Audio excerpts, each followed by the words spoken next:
Krishna Krishna Hare Hare.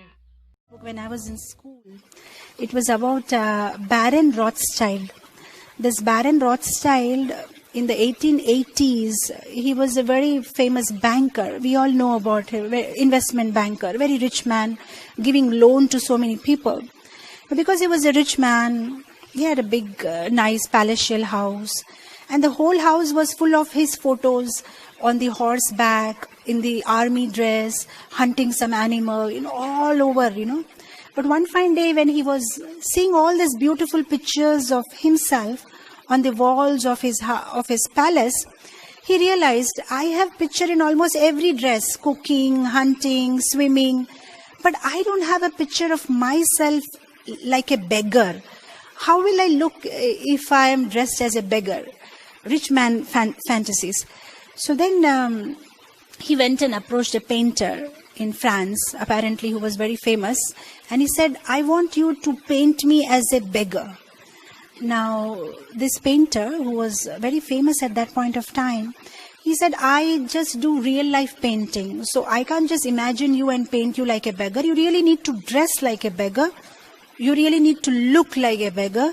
You really need to feel like a beggar. Then I can, bring out a best picture.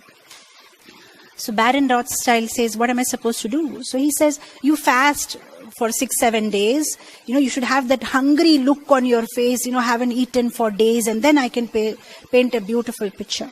He said, all right. So he takes the trouble of fasting for 6-7 days, and he's starving, and then now he dresses in old rags.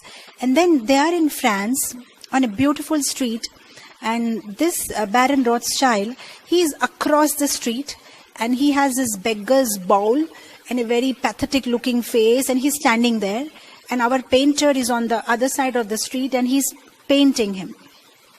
It's a perfect picture. Now he was so genuinely looking like a beggar that some man who was crossing the street sees him and feels pity towards him and puts a franc, in his beggar's bowl and leaves. Now, Baron Rothschild is a rich man. He's been giving loans to big countries and, so imagine somebody comes and puts 1 franc in his bowl. So he doesn't move because he's getting, they're painting him. So what he does is ask his assistant, go and check who is this man, who put a franc in my begging bowl. So his assistant goes behind this man and checks where he lives. Now, this guy is an investment banker. So what he does is, he says to his assistant, this is not some alms that he has given me. This is an investment that he has made. So what I'll do is, I will give him with interest back. So after 1 month, Baron Rothschild sends around 10,000 francs to this man. So now his assistant goes with the money and he tells, look here, this is the 10,000 francs for you. And this man asked, but why? So he said, do you remember a month ago you had given a franc to a beggar? He says, I don't remember. I give money to almost so many beggars every time I pass by. That's my nature. I don't remember. So then this assistant of Baron Rothschild tells this man, he said, yeah, you must have given to many beggars, but this particular beggar whom you had given 1 franc last month was a very special beggar, because he was not a beggar, he was a baron, he was a rich man. So though you gave a franc to him thinking that he is a beggar, but he knows that he is not a beggar, he knows that he is a rich man, so you gave him according to his capacity, and now he is going to give you back according to his capacity and his status. And I thought that was such a beautiful story.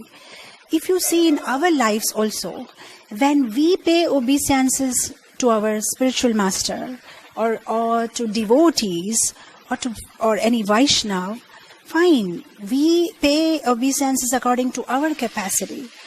But when the devotee blesses us back or the guru blesses us back, they bless according to their capacity. And their capacity is more than our capacity. Our capacity is very little.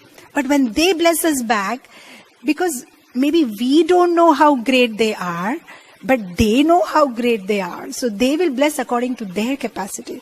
So I thought that was so beautiful. When we pay obeisances to the devotees, when we offer them service. So the whole takeaway point of this sloka is, somehow or the other way, we should develop attachment to the devotees of Krishna. And not only developing attachment, serve them in some or the other way. Like it says in Bhagavad Gita 4.34, Tadvidhi pranipatena pariprashnena sevaya upadeshyanti te gnanam gnanina tattvadarshana. Only a self-realized soul, a devotee, can lead us to the right path. And so what we need to do, we just offer them service, we be attached to them, some or the other way, and then they will show us the right way. Sab Krishna, Krishna, Krishna lage. Sab Krishna, Krishna, Krishna lage. Sab Krishna, Krishna.